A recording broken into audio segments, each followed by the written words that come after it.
growing all kinds of veggies, putting them on the chopping block, even turning the leftovers into compost. In this garden oasis, these guys are learning what growing food sustainably is all about. These high school and middle school students get to spend 3 weeks here, learning about food systems, soil health, and zero waste. It helps us understand how we could help the world, make it a better place. It's thanks to a program called Urban Sprouts, run by San Francisco's Garden for the Environment. So tell us about the garden. Well, the garden's been here for 20 years. Nicole Brisebois heads up the nonprofit's youth programs. At the end of the day, what are you hoping teens get out of this? Well, we think teens get a good sense of just going green, that they're living healthier lifestyles, that they're more aware of where their waste goes. We really focus on the compost and recycle and trash. We also really hope that they have a better sense of what they're eating, where it comes from.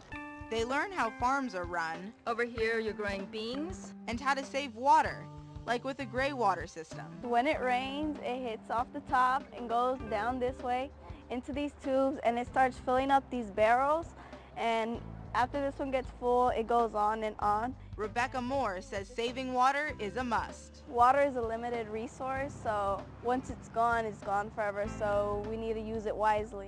Another big part of gardening is learning how to compost, which just happens to be August Spore's favorite thing to do out here. So tell us about this huge composting bin. Well, there's 3 different sections of the compost bin.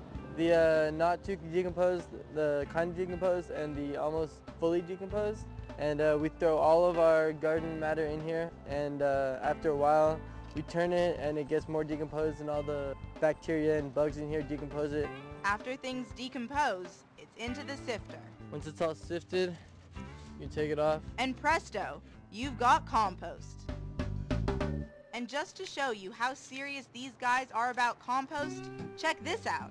This is our worm compost bin. Lucky for Madison Worthington, she doesn't mind a few creepy crawlers. And you pull it out and it has newspaper in it, and then below the newspaper is the compost. There's worms in there who eat the newspaper as well as compostable food like leftover fruit and vegetables.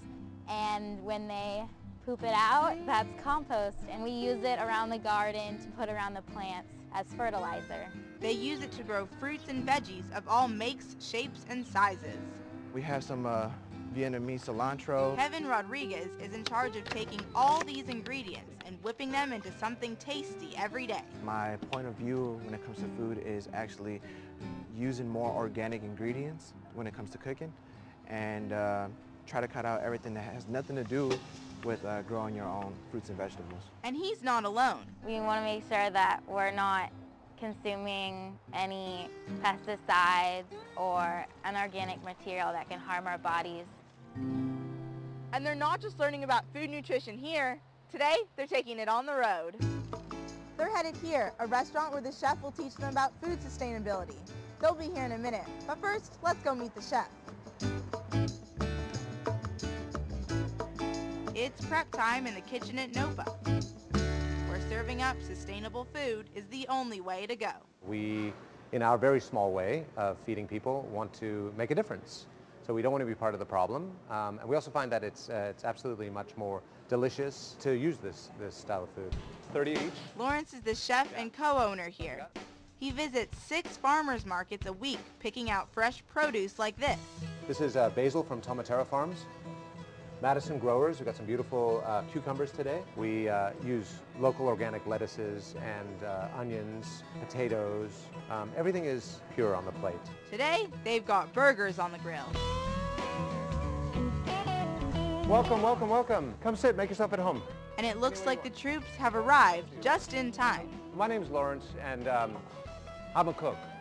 And I've been cooking for a long time. I started cooking when I was 14 years old. Lawrence talks to his guests a few minutes about developing good relationships with farmers, treating animals humanely, and staying away from food made with artificial chemicals. What we want is we want teenagers and young kids to grow food, to see where it comes from, to understand that they can do something about the future of the planet, future of their bodies. All this is interconnected, and that's what they've got to understand is the big picture. Now that these guys have worked up an appetite, it's time to serve them up. So what's so special about these burgers, you ask? Well, what we do with our burgers is different than the fast food places, is we use healthy meat. It's one animal at a time. It's not 12,000 animals ground into a giant patty and distributed frozen with tons of E. coli spore, et cetera, in it. And there are no hormones or antibiotics. This looks so good. I think I'm gonna give it a try. From the looks of things here, everyone's with me on this one. So what did these guys learn? It's how animals been treated differently from this restaurant compared to fast food restaurants. Like, they were treated really well. I learned how important it is to buy organic food instead of buying fast food. So whether you've got your own garden or you're eating out on the town, these guys say it's all about making the right choices when it comes to the food on your plate.